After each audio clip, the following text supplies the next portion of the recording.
आनंद स्वरूप हैं। भगवान का स्वरूप कैसा है? जो आनंद सिंधु सुख राशि। तो आनंद सिंधु ही प्रकट हुए हैं, पर आनंद का क्या कहना। अयोध्या में ऐसा आनंद छाया। दशरथ जी को पता चला मेरे यहां पुत्र हुए हैं, तो ब्रह्मानंद प्राप्त हो गया। दशरथ पुत्र जन्म सुनी कान्हा, मानहो ब्रह्मा नंद समान। योगियों को ब्रह्म चिंतन में जो सुख और आनंद की अनुभूति होती है, योगी जन ध्यान करते हैं, समाधि लगाते हैं, और उस ध्यान की चरमोत्कृष्ट परमोत्कृष्ट अवस्था में उन्हें जिस आनंद की अनुभूति होती है, उतना आनंद तो हमारे श्री ठाकुर जी के नाम में है। और सगुण साकार बन के सामने प्रकट हो जाएं, पर क्या कहना साहब, वहां आनंद की क्या कमी, आनंद की बाढ़ आ गई। इसका मतलब ध्यान की उपेक्षा नहीं है, लेकिन ब्रह्मानंद में डूब करके उस आनंद को ऐसा समझिए जैसे गूंगे का गुड़, अंदर ही अंदर वो आनंद ले रहा है। लेकिन जब वो सगुण साकार होकर प्रकट होता है, तो वह आनंद जो है 100 प्रकार से प्रकट हो जाता है। और जैसे रसगुल्ला रस में डूब जाए, वैसे ही भक्त उस प्रेम के सरोवर रस में डूब जाता है और आनंद विभोर हो जाता है। देवता आकाश से पुष्प वृष्टि कर रहे हैं, सब लोग दौड़ दौड़ करके राजमहल की ओर जा रहे हैं। नर नारियां सब दौड़ रहे हैं, लेकिन खाली हाथ नहीं जा रहे हैं। कैसे जा रहे हैं? हमारे बाबा गोस्वामी जी कह रहे हैं, काना के कलश मंगल भरी थारा। स्वर्ण कलश में सुंदर जल लेकर के, मंगल द्रव्य लेकर के, तो हाथ भी खाली नहीं है। हाथ में क्या है? कनक कलश, सुंदर आरती की थाली, और मुख भी खाली नहीं है। गावत तो पेट ही, मुख में सुंदर बधाइयां हैं, और पैरों में बोले राम दरस की लालसा से वो दौड़ रहे हैं। गति में द्रुतता, उनकी गति में तीव्रता आ गई है, और दौड़ दौड़ के राजमहल की ओर जा रहे हैं। और सब कह रहे हैं, महाराज अवधेश बधाई हो, हम सबके भाग्य खुल गए जो अवध में 4 लाल जी प्रकट भये हैं। महाराज दशरथ जो हाथ आता है लुटा रहे हैं, खजाने खोल दिए, जिसको जो ले जाना है ले जाए, क्योंकि आज तो मुझे बहुत कुछ मिल गया, सब कुछ मिल गया। और एक मानस की बड़ी सुंदर चौपाई, सर्वस्व दान दीन सबका हो, और जो पावा राखा नहीं। अच्छा, वो सर्वस्व दान क्या है? कुछ महात्मा तो ये कहते हैं, बोले सब कुछ खजाने खोल दिए, पर जिसको मिला उसने भी रखा नहीं। उसने कहा जो मर्जी ले जाओ, हमें तो परम धन श्री राम मिल गए हैं। लेकिन महापुरुषों के और भी अर्थ हैं। वो कहते हैं सर्वस्व क्या है? बोले उस समय तो सबके सर्वस्व श्री राम लला हैं, और श्री दशरथ जी महाराज अवधेश सबको अपने राम लला दे रहे हैं। तो सर्वस्व दीन राम लला दिए, पर उसने रखा नहीं, उसने किसी और को दे दिए, तो राखा नहीं ताऊ। और इस विषय में एक बड़ी सुंदर कथा भी है ठाकुर साहब। एक समय की घटना है, अयोध्या में अकाल पड़ गया, लंबे समय तक वर्षा नहीं हुई। दशरथ जी गुरु जी के पास गए, गुरुदेव क्या कारण है, वर्षा क्यों नहीं हो रही? प्रजा में त्राही त्राही मची है। गुरु जी तो त्रिकालज्ञ हैं, उन्होंने कहा राजन इस समय तुम्हारे ऊपर शनि की दृष्टि चल रही है, 7.5 लगाए। शनि की वक्र दृष्टि के कारण तुम्हारे यहां वर्षा रुक गई है। दशरथ जी को विचार आया कि शनि देवता तो हमारे पूर्वज हैं, क्योंकि दशरथ जी सूर्यवंशी हैं, और शनि देवता किसके पुत्र हैं? सूर्य नारायण के पुत्र हैं। तो इस नाते से शनि हमारे पूर्वज हुए कि नहीं? दशरथ जी ने सोचा हमारे पूर्वज हैं, जाके प्रार्थना करें कि ऐसा मत करिए, कृपा करिए, हम आपके ही तो वंशज हैं। प्रतापी महाराज दशरथ रथ पर विराजमान होकर के और शनि देवता के पास पहुंच गए। शनि मंडल में शनि देवता ने बड़ा सत्कार किया,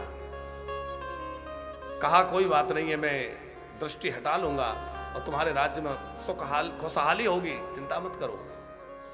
लेकिन शनि देवता नीचे देख रहे थे, उनकी दृष्टि बड़ी तीक्ष्ण है, तो दशरथ जी को देख नहीं रहे थे। लेकिन जब सारी बात होके दशरथ जी विदा होने लगे तो सोचा एक बार देख तो लूं, मेरे वंश में प्रकट हुए हैं, इनके यहाँ परमात्मा प्रकट होंगे, तो एक बार दशरथ जी को देख लूं। जैसे ही शनि ने अपनी दृष्टि उठाई, दशरथ जी पे दृष्टि पड़ी, उनका रथ जलकर भस्म हो गया और वहीं से महाराज दशरथ नीचे गिरे। तीक्ष्ण दृष्टि शनि की। कहां गिरे? बोले दंडक वन में जाके गिरे। दशरथ जी घायल हो गए, मूर्छित हो गए। तो वहां गीधराज जटायु ने देखा कि अरे ये तो अयोध्या नरेश महाराज दशरथ हैं, ये घायल मूर्छित। औषधियों का लेप किया, उन्हें मुंह में लाकर जल डाला, स्वस्थ किया। स्वस्थ होने पर महाराज दशरथ ने कहा आज तुमने मेरे प्राण बचाए हैं, जो मांगना हो मांग लो। जटायु बोले कि मुझे कुछ नहीं मांगना, मैंने इसलिए ये सब नहीं किया। बोले नहीं नहीं कुछ मांग लो। तो जटायु जी ने कहा कुछ देना ही है तो ये वचन दो कि यदि आपको बेटा होगा तो आप अपना बड़ा बेटा मुझे प्रदान कर देंगे। अपना बड़ा बेटा मुझे दे देना, पहला बेटा मेरा। तब तक तो कोई पुत्र हुए नहीं थे। दशरथ जी बोले अभी तक तो है नहीं, पर यदि होगा तो पहला बेटा जो होगा वो आपका। बात आई गई हो गई, महाराज अयोध्या आ गए। कई वर्ष बीत गए, अब राम लला प्रकट हुए। जटायु जी ने देखा इतने विमान, क्या कारण है? पता लगा अयोध्या नरेश के यहां परमात्मा प्रकट हुए, श्री रामभद्र प्रकट हुए हैं। उड़ान भरते हुए जटायु अयोध्या में राजमहल के पास पहुंचे और जैसे ही महल में घुसने लगे तो सेवकों ने, सैनिकों ने बाण मारना शुरू कर दिया। ये गीध ये महल में आ रहा है। दशरथ जी ने देख लिया, बोले नहीं नहीं ये मेरे मित्र हैं, इन्हें मारो मत, आने दो। जटायु जी का सत्कार किया। अब जटायु जी महल में आए तो दशरथ जी को अपनी बात याद आ गई कि मैंने इनको वचन दिया था, और ये समय पे आ गए हैं। तो महल में से राम लला का पालना लेकर आए और जटायु जी के सामने रख दिया। महाराज जटायु आप मेरे मित्र हैं, मैंने वचन दिया था और प्राण जाए पर वचन ना जाए, आप ये बालक ले जाइए, आपका है। जटायु जी देख के गदगद हो गए। दिया? बोले दिया। अच्छा हम लोग तो बच्चों को प्रेम करते हैं तो उसका मुख चुंबन करते हैं, माथा चूमते हैं, सर सूंघते हैं, लेकिन पक्षी जब अपने पुत्रों बच्चों को, पक्षियों को प्रेम करता है तो वो पंख फड़फड़ाता है उसके ऊपर। जटायु जी ने अपने दोनों पंख खोले और जो है पालने के ऊपर बैठ के पंख फड़फड़ाने लगे। रानियों में भय व्याप्त हो गया। ये महाराज दशरथ को क्या हो गया? अरे बालक इतना सुकुमार है, और गीधराज जटायु ये तो मांसभोजी पक्षी है, कहीं बालक को कुछ हो ना जाए, कोई अनिष्ट ना हो जाए, सब डरे हुए थे। जटायु जी के नेत्रों से प्रेम अश्रु बह रहे हैं। कहा महाराज दशरथ आपने अपनी एक प्रतिज्ञा तो निभा दी कि मुझे अपना पुत्र दे दिया, अब एक उपकार और कर दीजिए। बोले आज्ञा करिए जटायु जी। गीधराज आज्ञा करिए। बोले दूसरा उपकार यह कर दीजिए कि मैं ठहरा पक्षी, वन में रहने वाला, इस सुकुमार को मैं कैसे लालन पालन करूंगा? तो इसके लालन पालन की जिम्मेवारी भी आप ले लीजिए, इसका पालन भी आप करिए। महाराज दशरथ गदगद हो गए। जटायु जी खूब प्रेम लुटा करके, दर्शन करके निहाल होके वहां से विदा हुए। और इसी का संकेत गोस्वामी जी ने दिया, सर्वस दान दीन सबका हो, सर्वस दान दीन सबका। वो सर्वस क्या है? रामलला जटायु जी को दे दिए। लेकिन जटायु जी ने पाया, जो पावा राखा नहीं ताहो, जो पावा राखा नहीं ताहो, सर्वस दान दीन सबका हो, सर्वस दान दीन सबका हो,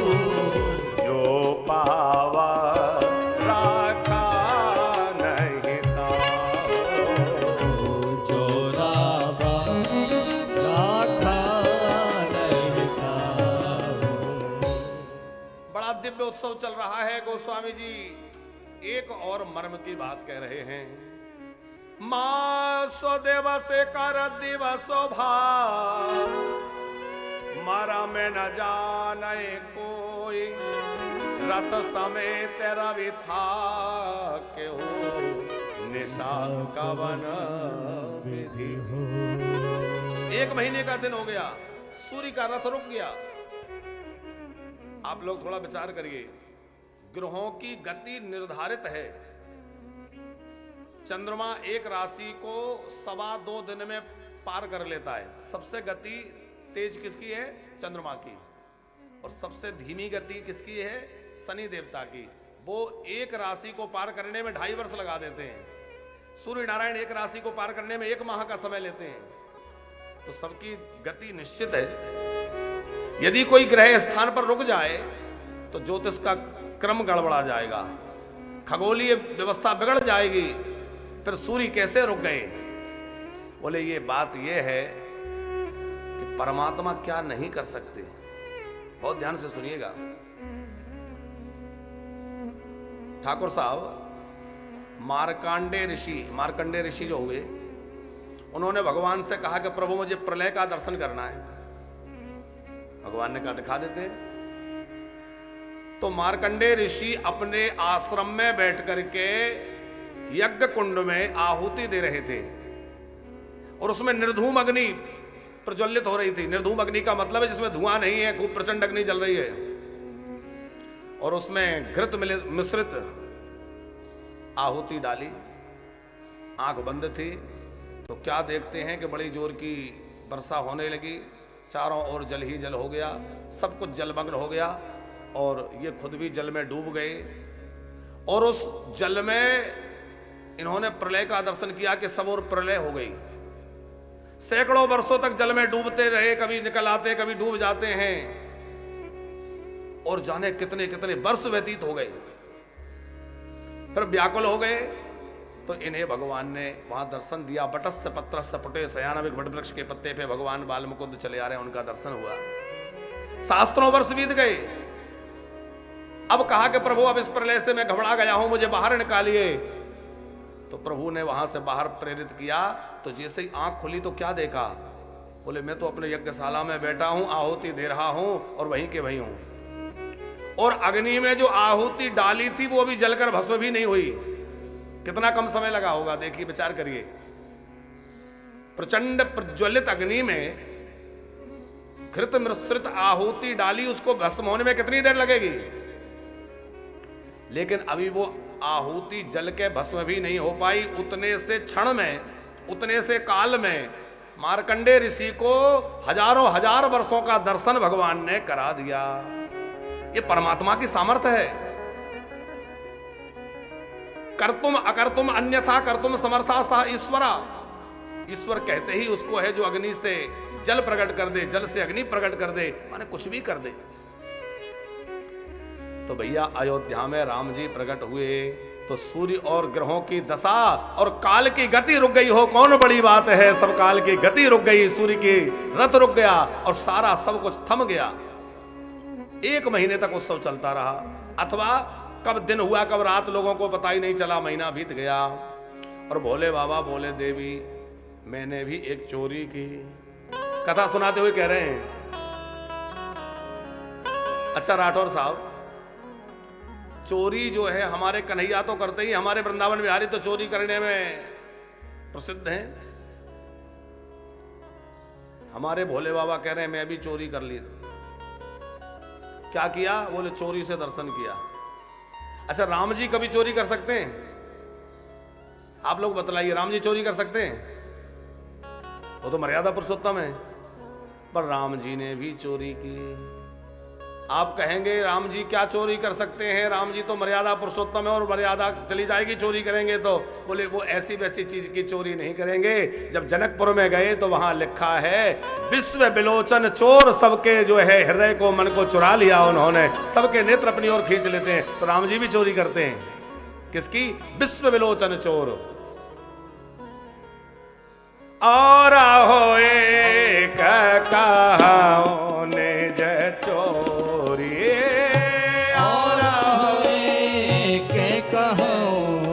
निज चोरी और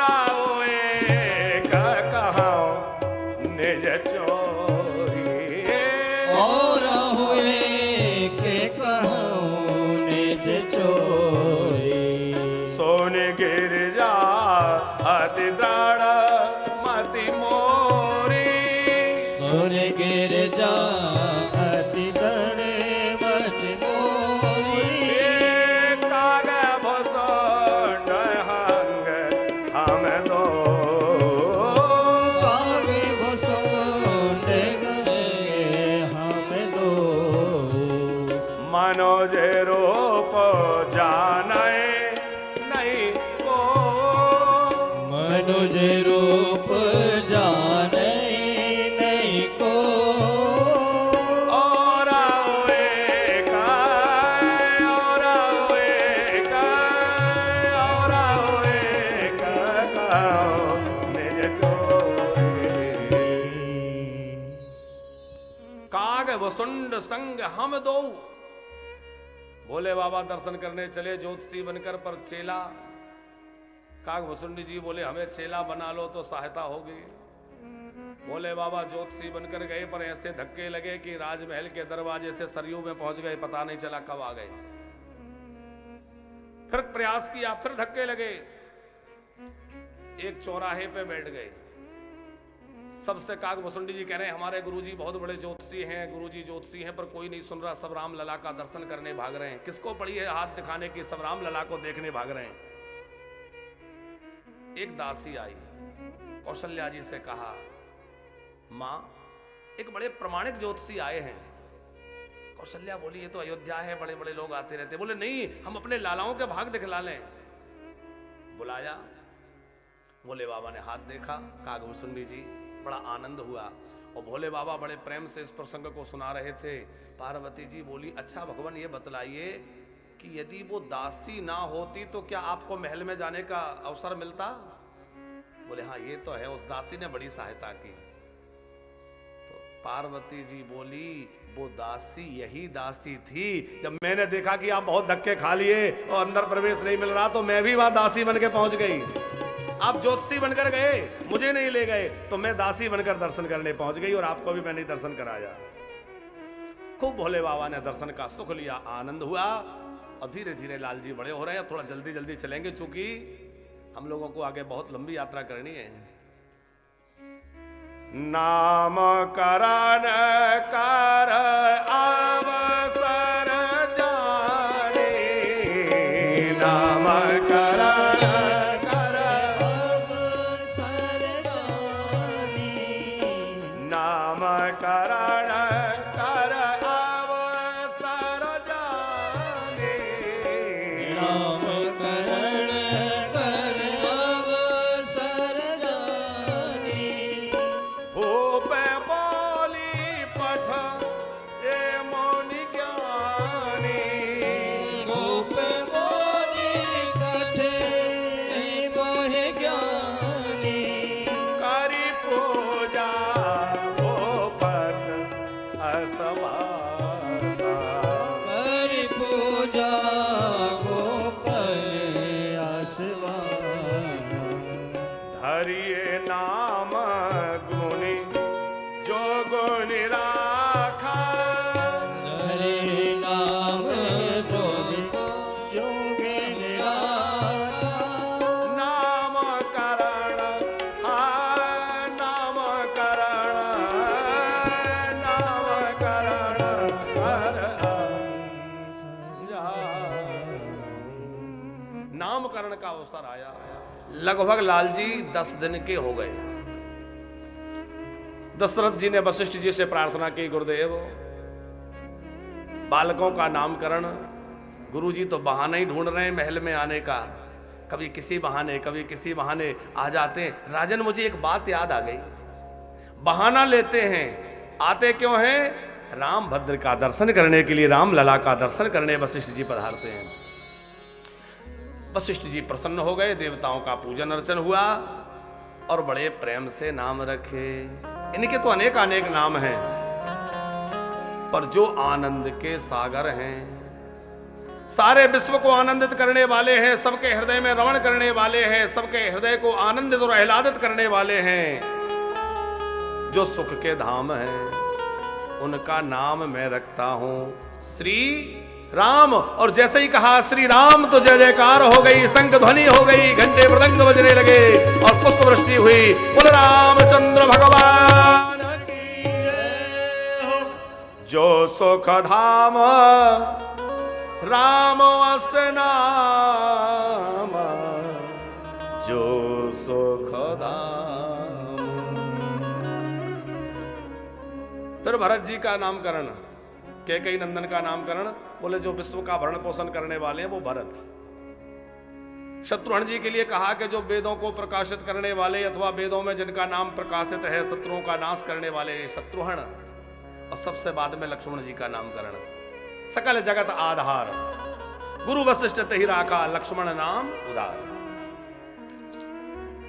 अच्छा, नामकरण के हिसाब से थोड़ा सा विचार करिए इन चारों भाइयों पर। विश्व को भरण पोषण करने की जिम्मेवारी किसकी है? भगवान विष्णु की। तो इसका मतलब है कि भगवान विष्णु जो हैं वो भरत बन करके आए हैं। भरत जी कौन है? विष्णु भगवान। शत्रुघ्न जी कौन है? वेद प्रकाशा, वेदों को प्रकाशित करने का काम ब्रह्मा जी का है। तो महापुरुष लोग कहते हैं कि श्री ब्रह्मा जी ही शत्रुघ्न बन करके आए हैं। जाके सुमरण तेरे पुनासा नाम शत्रुघ्न वेद प्रकाशा। जो वेदों को प्रकाशित करने वाले वो ब्रह्मा जी शत्रुघ्न बन के आए। और लक्ष्मण जी तो शेष नारायण हैं ही। पर राम जी कौन है? बोले राम जी वो हैं जिससे अनगिनत ब्रह्मा विष्णु महेश प्रकट होते हैं। वह परम ब्रह्म परमात्मा श्री राम हैं, जो अनंत अनंत ब्रह्मांडों के सृजन करने वाले हैं। वह श्री राम हैं। धरे नाम गुरु हृदय विचारे, हरे नाम गुरु हृदय विचारे। वेद तत्व नृपतव सुत चारे, वेद तत्व तव सब सुख पाए। धरे नाम गुरु हृदय विचारी, हरे नाम गुरु हृदय विचारे। वेद तत्व नृप तव सुत चारे, वेद तत्व तव सुख चारे। धरे नाम गुरु हृदय विचारे, हरे राम गुरु हृदय। विचारे। सुंदर नामकरण हुआ। अब लाल जी थोड़े और बड़े हुए तो घुटुअन घुटुअन चलने लगे कि नृप की मणिमय अंगनाई, शोभा बरेनी न जाई। हिलमिल खेले चारों भाई राजा दशरथ घर। हिलमिल खेले चारों भाई राजा दशरथ घर। बड़ा आनंद होता है चारों भाई जब घुटुअन घुटुअन चलते हैं, उनकी प्रतिबिंब मणियों में पड़ते हैं। जगमगाती हुई उन प्रतिबिंब को देख करके कौशल्यादि माताएं बलिहारी जाती हैं और नर नारी दर्शन करके निहाल होते हैं। जय हो मेरे प्रभु, क्या लीला है। और छोटे छोटे दो दो दांत सामने आए हैं तो ऐसे पके हुए अनार के दाने होते हैं, ऐसे लग रहे हैं। अद्भुत छवि, घुंघराली हलके अजान बाहो, बिंबा फल के समान जो है उनके अद्रोष्ट, अरुणारे कमल जैसे नेत्र, पीली झगोलिया। और अब बिना घुटनों के सहारे के चलने लगे। माता कौशल्या पैरों में सुंदर नूपुर बांध देती है, कमर में करधनी पहना देती है और रुंझुन करके ठाकुर जी भागते हैं। ठुमुक चलत रामचंद्र, ठुमुक चलत रामचंद्र, बाजत पैजनिया। ठुमक चलत रामचंद्र, बाजत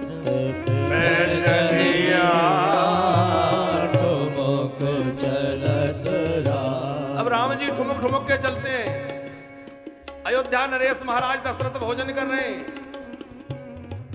राम जी सखाओं के साथ खेल रहे हैं और दशरथ जी आवाज लगाते हैं, बेटा रामभद्र आओ, आकर के भोजन ग्रहण करो। लेकिन नहीं आवत तजी बाल समाजा।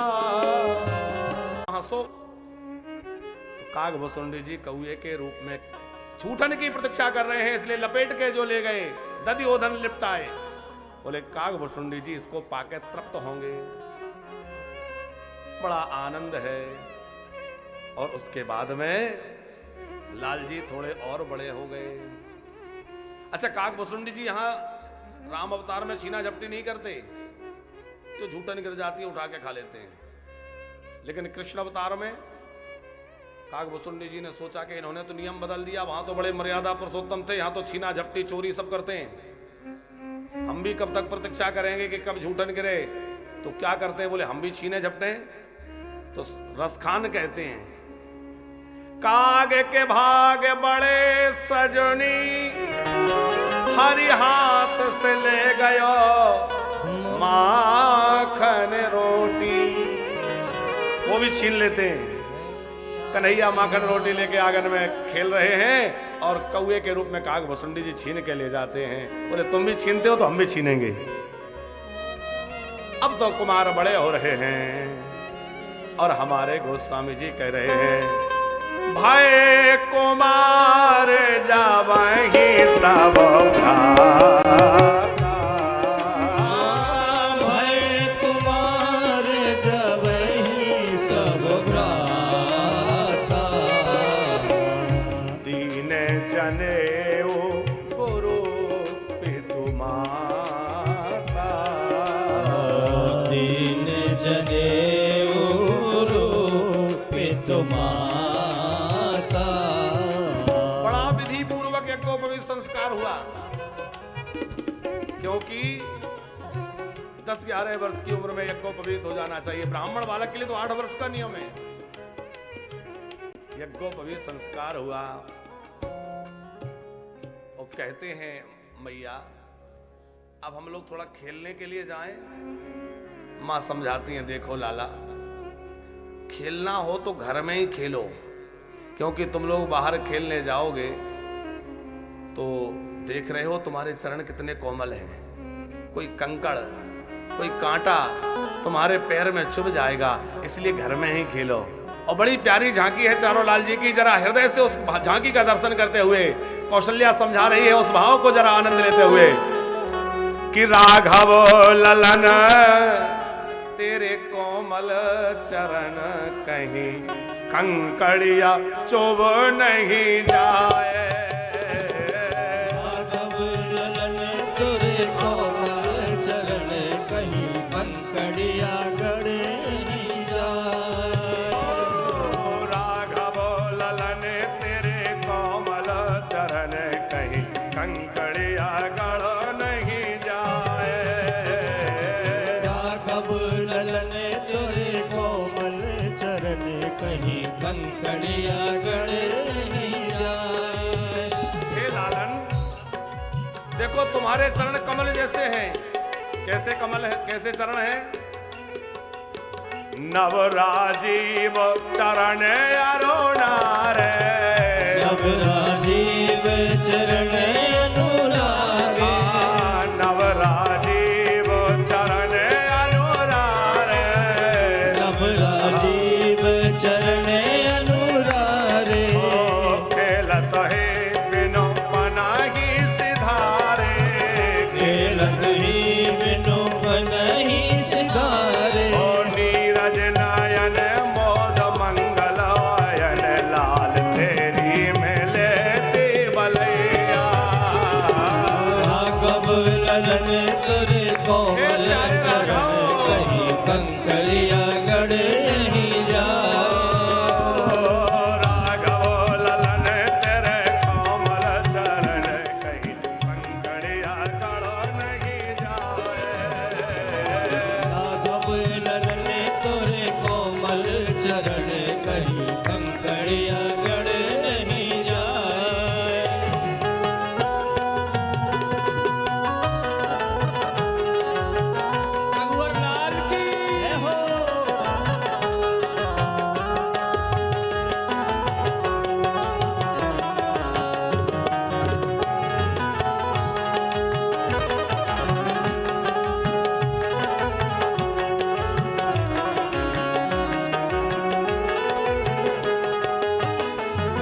हम अपने पैरों में जूतियां पहन लेंगे फिर तो कंकड़ नहीं चुभेंगे, कांटे नहीं लगेंगे।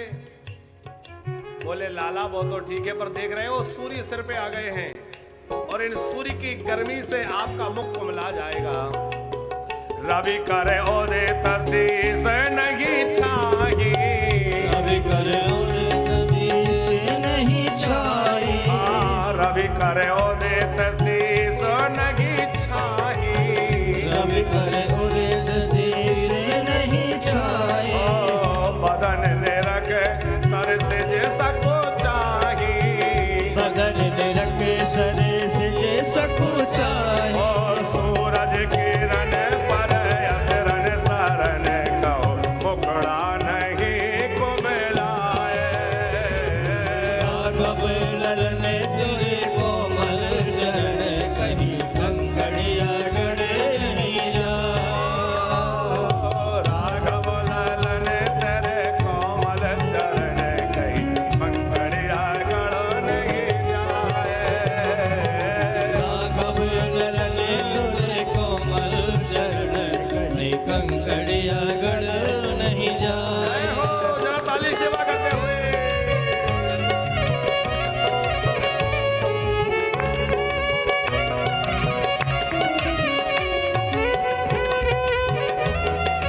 रघुवर लाल की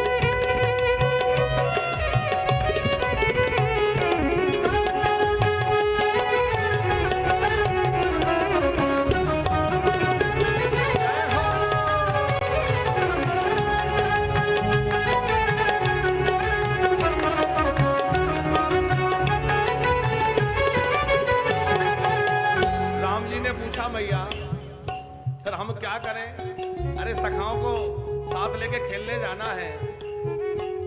तीनों माताएं कह रही हैं लालन तुम सब मिले यही आंगन खेलो, तुम सब मिले यही आंगन खेलो, तुम सब मिले यही आंगन खेलो, तुम सब मिले यही आंगन खेलो, गले बने बचन तो तेरे बोलो, करवल वचन तो तेरे बोलो, और चितवन चापल चाल मंजुल मचल देख हंसन कही है लजावे।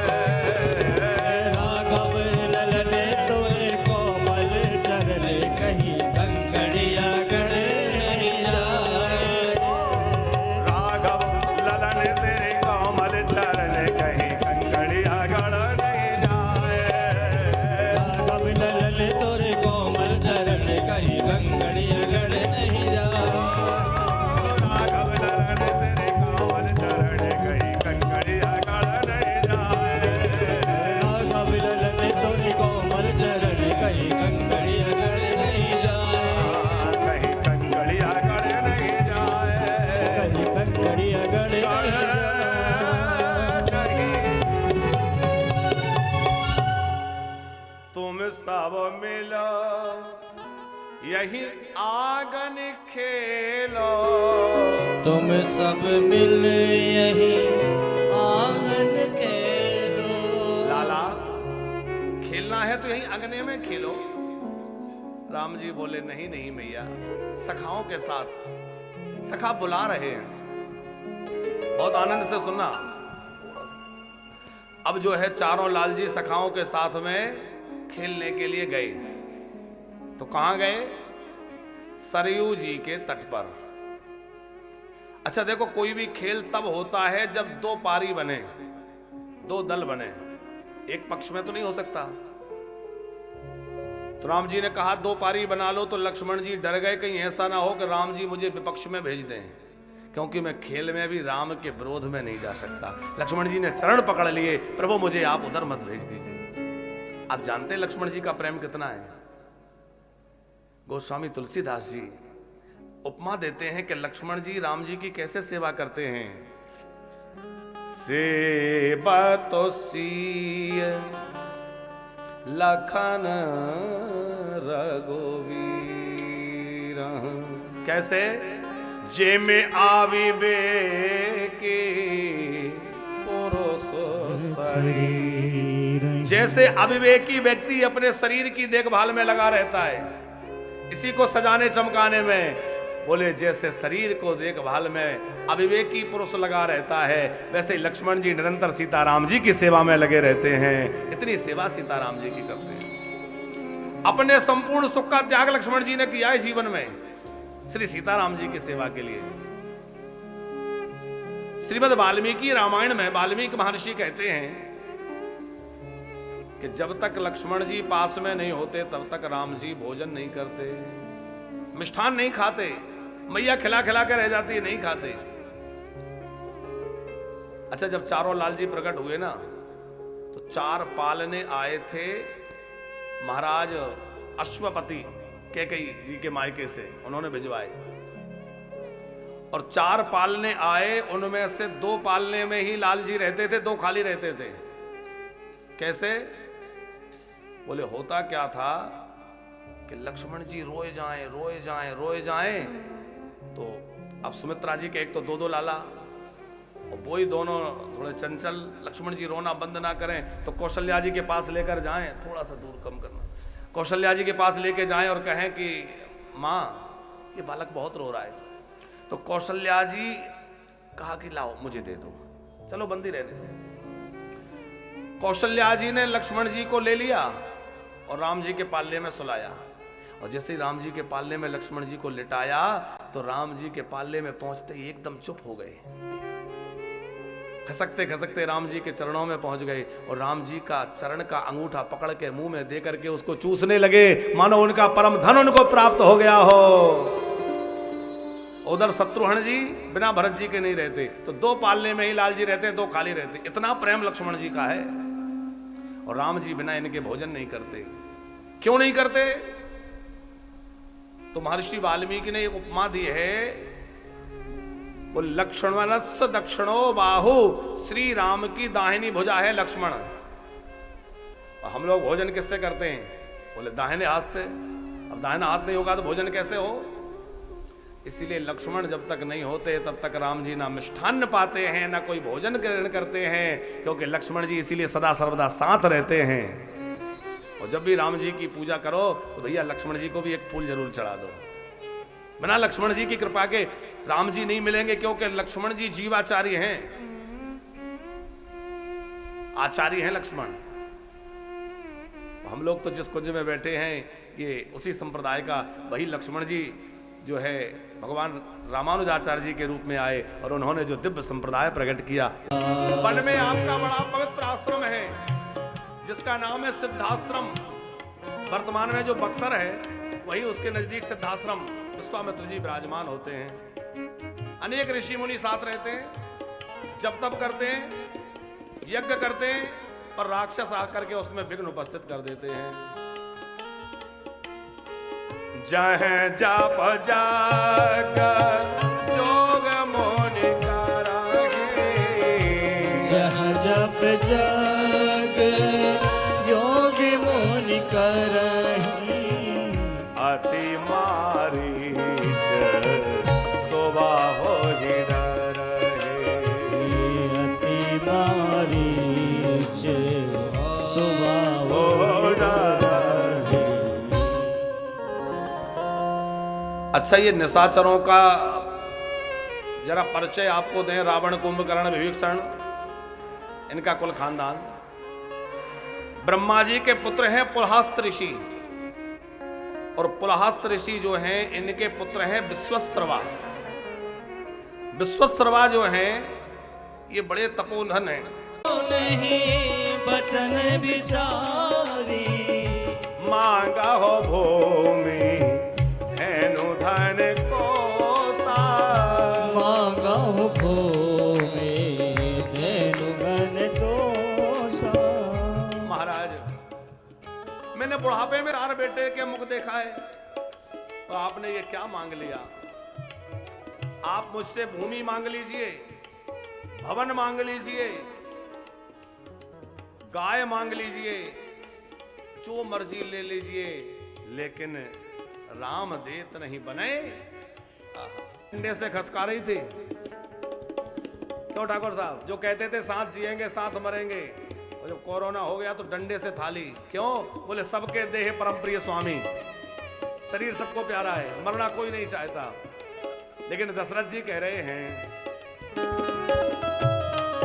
हाँ, देह प्राणाते प्रिय कछु नाही, देह प्राण ते प्रिय कछु नाही, तो मुनि देहो निमिष एक माही, तो मुनि देहो निमिष एक माही, सावे सोत मोही प्राण की नाई, सब सुख मोहि प्राण की नाई। मुझे चारों बेटे एक समान हैं, सब प्राणों के जैसे हैं, लेकिन राम देत नहीं बनय गोसाई, राम देत नहीं बने गोसाई। सब कुछ दे सकता हूं पर राम को नहीं दे सकता। और भाव कितना बढ़िया है कि जीवन से धन चला जाए, पद चला जाए, यश चला जाए, अरे और तो और शरीर चला जाए, पर जीवन से राम ना चले जाए साहब। जीवन से राम दूर ना हो, राम का प्रेम जीवन में बना रहे। महाराज दशरथ कह रहे हैं, दशरथ जी बोले हे मुनिनाथ, ये दान मुझसे नहीं होगा।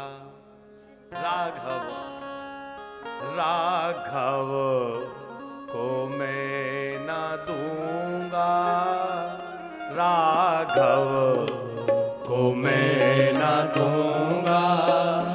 मुनिनाथ मरते मरते, मुनिनाथ मरते मरते, मेरे प्राण ना रहेंगे, मेरे प्राण ना रहेंगे। यह दान करते करते, यह दान करते करते, जल के बिना कदाचित मछली शरीर धारे, जल के बिना कदाचित मछली शरीर धारे। ओ जल के बिना कदाचित मछली शरीर धारे, जल के बिना कदाचित मछली शरीर धारे। ओ पर मैं न जी सकूंगा, इनको बिना निहारे, पर मैं न जी सकूंगा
जब विश्वामित्र जी लेने आए, जब राम जी की उम्र कितनी है, वाल्मीकि ऋषि लिखते हैं, ऊन 16 वर्षम में रामम राजीव लोचनम। ऊन 16 का मतलब है 16 में 1 वर्ष कम, माने 15 वर्ष के राम जी हैं। और क्षत्रिय कुमार को कवच कब धारण कराया जाता था? 16 वर्ष की उम्र में। 16 वर्ष की अवस्था में क्षत्रिय कुमार कवच धारण करते हैं।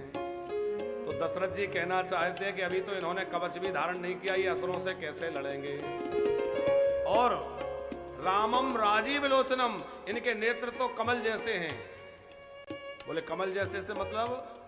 बोले सूर्य अस्त होते ही कमल बंद हो जाता है, उसी तरह शाम होते ही इनकी आंखों में नींद आ जाती है, नींद भर आती है। रात की ब्यारू तो अपनी मैया की गोद में ऊँघते ऊँघते करते हैं। और वह राम रात्रि में निशाचरों से कैसे युद्ध करेंगे? क्योंकि निशाचर तो रात्रि में ही आते हैं, रात्रि में इनको निद्रा आ जाएगी, ये कैसे असुरों से युद्ध करेंगे? इसलिए महाराज दशरथ कह रहे हैं, लड़के हैं राम लक्ष्मण कैसे करे लड़ाई। लड़के हैं राम लक्ष्मण कैसे करे लड़ाई। ओ गिरधर प्रभु को दे बनता नहीं गुसाई। ओ गिरधर प्रभु को दे बनता नहीं गुसाई। यूं कहे चरण पड़े, यूं कहे चरण पड़े हैं, द्रगबेंदु ढलते ढलते, द्रगबेंदु ढलते ढलते, राघव को मैं न दूंगा, राघव को मैं न दूंगा। मुनिनाथ मरते मरते, मुनिनाथ मरते मरते, राघव को मैं न दूंगा, राघव को मैं न दूंगा।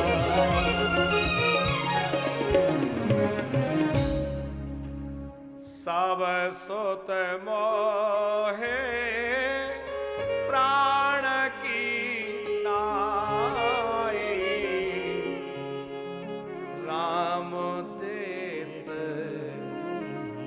बनए सारे पुत्र मुझे एक समान प्रिय हैं, लेकिन राम देत नहीं बने। अब वशिष्ठ जी सोच रहे हैं बहुत देर हो गई, कहीं महात्मा विश्वामित्र को क्रोध ना आ जाए, नहीं तो श्राप दे देंगे। इसलिए वशिष्ठ जी ने दशरथ जी को समझाया, पुत्र दे दीजिए। और आप विचार करिए कि गुरुजी के चरणों में कैसी निष्ठा होगी कि इतनी मना कर रहे थे नहीं दूंगा, और गुरुजी ने कहा दे दीजिए, तो एक बार भी नहीं कहा गुरुजी कैसे दे दूं, गुरुजी की आज्ञा है तो दोनों पुत्र देने के लिए राजी हो गए। ये गुरु चरणों की निष्ठा है। और ठाकुर साहब, हमारे संत लोग तो बड़ा हंसाते हुए कहते हैं, तब वशिष्ठ बहुविधि समझावा। बहुविधि समझाना माने अनेक प्रकार से समझाया, और दूसरा बहु की विधि से समझाया, बहू आ जाएगी भेज दो। पर हमें तो इस प्रकरण में यही लगता है कि कितनी गुरु चरणों में निष्ठा। गुरु जी ने कह दिया दे दो तो दे दिए। कहा रामभद्र बेटा राघव जाओ, अपनी माताओं से आशीर्वाद ले आओ, आज्ञा ले आओ। अब विश्वामित्र जी और डर गए, पिताजी ने आज्ञा देने में इतनी देरी की तो माताएं कितनी देरी करेंगी, वो तो जाने ही नहीं देंगी। पर अब मना भी नहीं कर सकते कि माओं के पास मत जाओ, क्योंकि मर्यादा बिगड़ेगी। राम लक्ष्मण गए, और आप रामचरितमानस पढ़िए, माताओं ने एक बार भी नहीं रोका, ना पूछा कि क्यों जा रहे हो, कहां जा रहे हो। बोले बाबा जी आ गए, बोले आ गए, हाँ तो जाओ जाओ जाओ। क्यों? बोले शंकर जी जब ज्योतिषी बन के आए तो शंकर जी ने सब भविष्य सुनाया, उसमें यह भी कहा था, कौशल्या ने पूछा मेरी बहू कैसी होगी, कब आएगी, तो भोले बाबा ज्योतिषी बन के कह रहे थे, माँ एक बाबा जी आएंगे तुम्हारे बच्चों को लेने, मना मत करना, भेज देना। कौशल्या बोली मैं तो ना भेजूं। क्यों भेजूं? बोले इसलिए कि बहुएं लेने की व्यवस्था वहीं होगी, वहीं से बहू लेके लौटेंगे। तो जैसे ही मैया ने सुना कि अच्छा बाबा जी आ गए, बोले हाँ आ गए, तो जल्दी जाओ राम लक्ष्मण जाओ, जल्दी जाओ। तुरंत विदा कर दिया कि श्याम गौर सुंदर दो भाई, विश्वानेत्र महानिधि पाई। श्याम गौर सुंदर दो भाई, विश्वामित्र महानिधि पाई। श्याम गौर दोनों भाई विश्वामित्र जी को मिल गए और राम लक्ष्मण को देते हुए दशरथ जी ने एक बात कह दी, तो मैं मुनि पिता आन नहीं को, आज से इनके पिता आप हैं, आप ही के बेटे हैं। इसीलिए अच्छा आप विचार करिए कि दशरथ जी के पास तो निमंत्रण नहीं आया था जनकपुर से, तो फिर राम जी कह सकते थे कि गुरुजी हम तो यज्ञ की रक्षा के लिए आए थे, यज्ञ पूरा हो गया, अब हमें वापस घर छोड़ आइए, आप जहां मर्जी जाइए, हमें क्यों ले जा रहे हैं? हमारे पिताजी ने तो हमें यज्ञ की रक्षा के लिए भेजा था। लेकिन राम जी ने कुछ नहीं कहा। गुरु जी ने कहा बेटा कमंडल उठाओ और चलो जनकपुर, तो राम जी चले गए। क्यों? क्योंकि मेरे पिता ने तो मेरा के हाथ में दे के कह दिया था, तो मैं मुनि पिता आन नहीं को। अब पिता के पद पर विश्वामित्र जी बैठे हैं, अब जे जैसा आदेश करेंगे मुझे वैसा ही करना है, इसलिए चिंता नहीं करी। विश्वामित्र जी बड़े प्रसन्न होकर जा रहे हैं, रास्ते की शोभा दिखलाते हैं। राम जी देखते हैं कि सरोवर में कमल खिले हैं, अंदर कमल पुष्प उतारने के लिए चले जाते हैं। विश्वामित्र जी डरते हैं, रामभद्र ज्यादा गहरे में मत जाना। क्यों? क्योंकि अब पिताजी के पद पे बैठे ना तो बादशाह उमड़ रहा है। मार्ग में ताड़का आई और जैसे ही ताड़का आई तो राम जी ने एक ही बाण में उसके प्राणों का हरण कर लिया। दीन जानते ही निज पद दीना, और उसको दीन जान करके अपना पद दे दिया। अच्छा राठौर साहब, ताड़का दीन है कि दुष्टा? दीन है, वो तमाम लोगों को खा जाती है। दीन कहां से? वो तो दुष्ट है। पर गोस्वामी जी कह रहे हैं दीन जान। बोले दीन भी दो तरह के होते हैं, एक तो वो दीन जिनमें दैन्य है, दीनता है, और एक वो दीन जिनके सामने परमात्मा खड़े हैं और वो पहचान नहीं रहे। मोकोर माले ने आरु नयन बिहीना, राम रूप देखई किम दीना। इस सूत्र से वो दीन है। इसीलिए गोस्वामी जी कहते हैं दीन जानत ही निज पद दीना, दीन जानत निज पद अपना पद प्रभु ने दे दिया।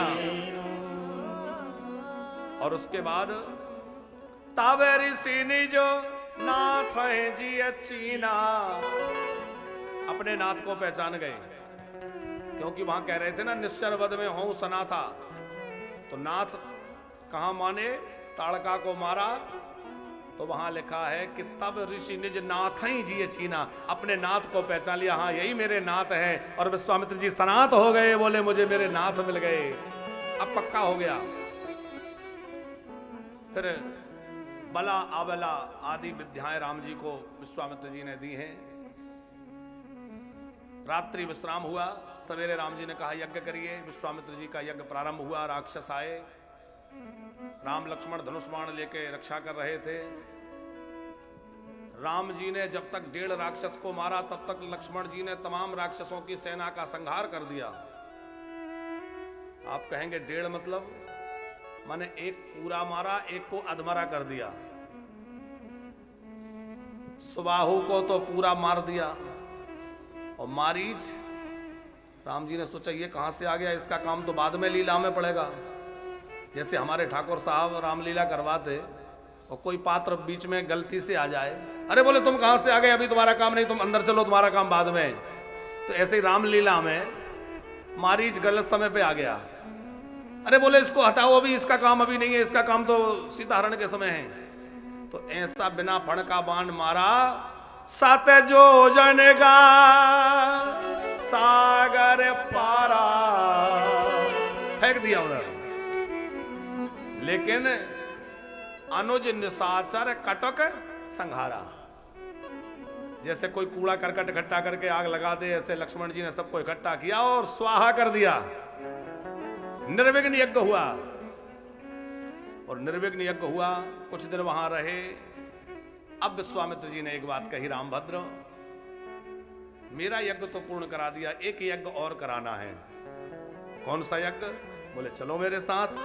धानों से जाग सोन रघुकुल नाथा, धनुष जागे सोन रघुकुल नाथा, धनुष जाग सोन रघुकुल नाथा, धनुष जागे सोन रघुकुल नाथा, हरसी चले मुनि वर के साथा, हरस चले मुनि वर के साथा, धानों से जाग सोनी, धानों से जाग सोनी, धानों से जाग सोनी,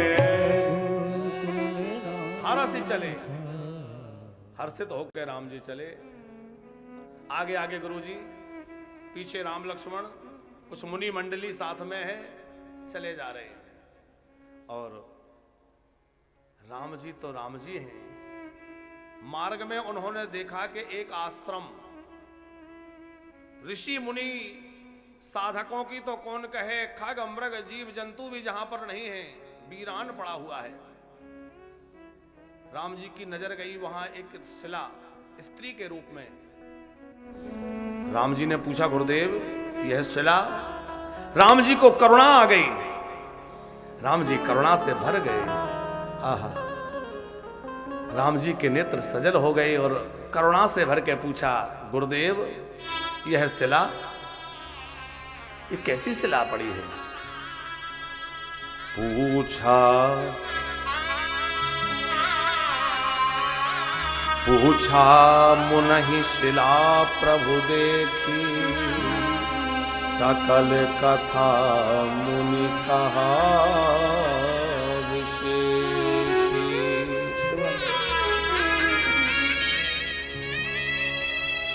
ये शिला कैसी है? अच्छा देखिए, आगे कौन था?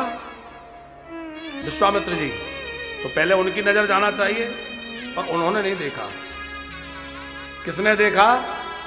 पतित पावन प्रभु राम ने। गुरुदेव ये शिला, ये आश्रम ऐसा उजड़ा हुआ सा क्यों लग रहा है? कि पूछा मोनहि शिला प्रभु देखी, सकल कथा मुनि कहा विशेषी। विश्वामित्र जी ने सारा चरित्र सुनाया अहिल्या का। ब्रह्मा जी ने सृष्टि के निर्माण से बचे हुए अवयवों से एक बड़ी सुंदर अनुपम कन्या को बनाया, नाम रखा अहिल्या। हर कोई चाहता था हमें मिल जाए, पर ब्रह्मा जी ने उस कन्या का विवाह गौतम ऋषि से किया। इंद्र चाहता था कि ये मुझे प्राप्त हो, गौतम ऋषि से विवाह तो हो गया, पर इंद्र की कुदृष्टि हटी नहीं थी। और एक दिन विषय लोलुप उस इंद्र ने चंद्रमा को सहायक बना करके और मुनि गौतम का रूप धारण करके रात्रि के समय अहिल्या के आश्रम में प्रवेश किया। महात्मन स्नान के लिए नदी पर गए हैं, अहिल्या को लगा पति लौट आए हैं, और जैसे ही गौतम को ऐसा लगा कि आश्रम में कोई आया है, लौट कर आए। उनके खड़ाउओं की आवाज, उनके आने की आहट अहिल्या जान गई। इंद्र को भय हुआ, इंद्र निकल के भागा। भागते हुए इंद्र को गौतम ने देख लिया। क्रोध आ गया। अरे दुष्ट पापी, तेरे शरीर में हजारों छिद्र हो जाएं। इंद्र को श्राप लग गया। उधर थरथर कांप रही है अहिल्या, अपने पति के क्रोध से लाल उस चेहरे को देख रही है जिनकी भ्रुकुटी तनी हुई है, नेत्र लाल हैं, होंठ फड़फड़ा रहे हैं। और कहा, देवी क्या तू मेरे संस्पर्श को पहचान नहीं सकी? तू कैसी सती नारी है जो अपने पति के अंगगंध को, उसके स्पर्श को जान ना सकी? क्या तू समझ नहीं सकी कि वो तेरा पति नहीं कोई और है? निश्चित तेरी सहमति रही होगी। तेरा हृदय कितना कठोर हो गया जो तूने ऐसा कुकृत्य किया। तू पाषाण की हो जा। श्राप दे दिया कि गौतम नारी श्राप बस उपल देह धरि धी, चरण कमल रज चाहत, कृपा करहो रघुवीर। ये वही गौतम ऋषि की नारी है। ऋषि श्राप दे करके चले गए और गौतम गए तो सब साधक शिष्य जो लोग भी थे सब आश्रम छोड़ छोड़ के चले गए और अहिल्या शिला बन गई। लक्ष्मण जी ने कहा, भगवान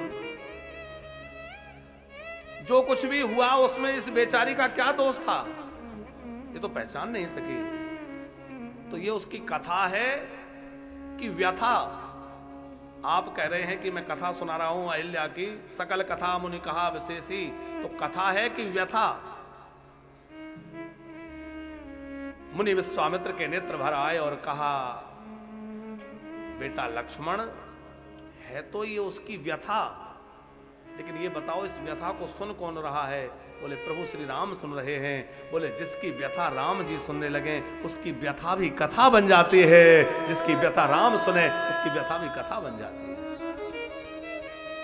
चरण कमल रज चाहत, आपके चरणों की रज चाहती है। अब राम जी को लग रहा है कि मैं क्षत्रिय हूं, ये ऋषि पत्नी है, मैं अपने चरणों की रज इसको कैसे दे दूं? राम जी ने थोड़ा चरण उठाया और राम जी के चरणों से थोड़ी धूली उड़ी और वो धूली जाकर के अहिल्या के ऊपर पड़ी। और ठाकुर साहब, महापुरुष तो कहते हैं कि राम जी के चरण की धूली नहीं गई, तो यहां तो स्पष्ट लिखा है कि चरण की रज गई। बोले राम जी के वक्ष स्थल पर एक चरण का चिन्ह है।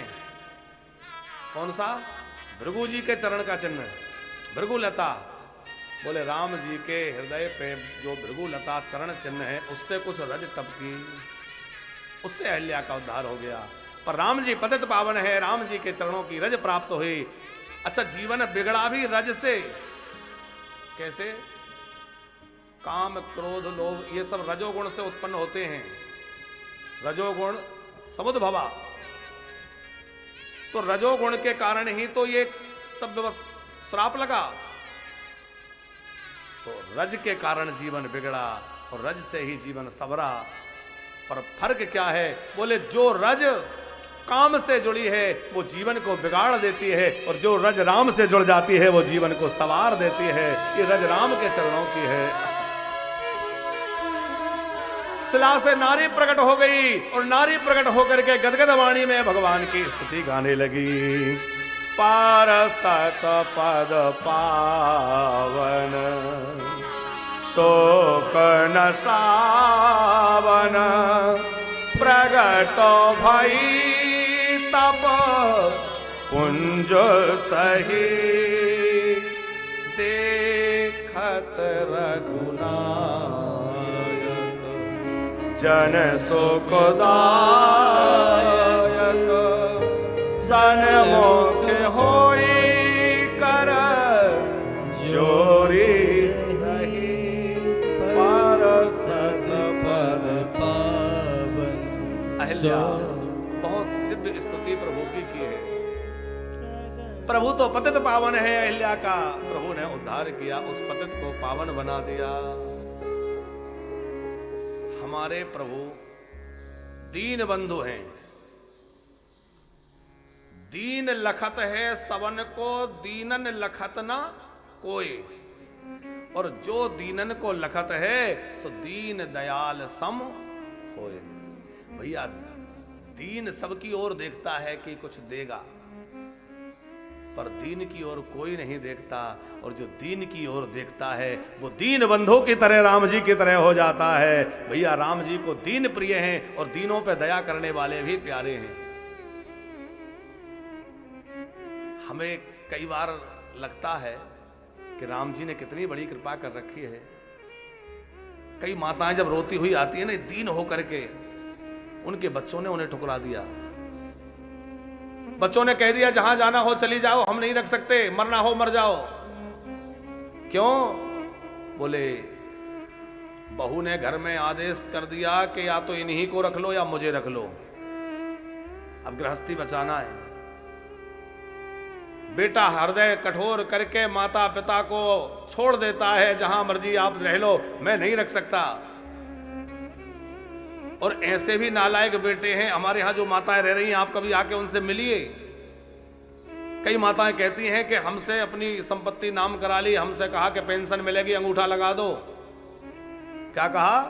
पेंशन मिलेगी, यहां इस पेपर पे अंगूठा लगा दो। अंगूठा लगवा लिया और वो पेपर पेंशन के नहीं थे, बल्कि घर मकान जायदाद नाम करा ली और बुढ़िया को कार में बिठा के लाए और वृंदावन के चौराहे पे छोड़ गए। अब जहां मर्जी रहना, जो करना करना, जीते रहो तो और जियो नहीं मर जाओ। ऐसी हालत है।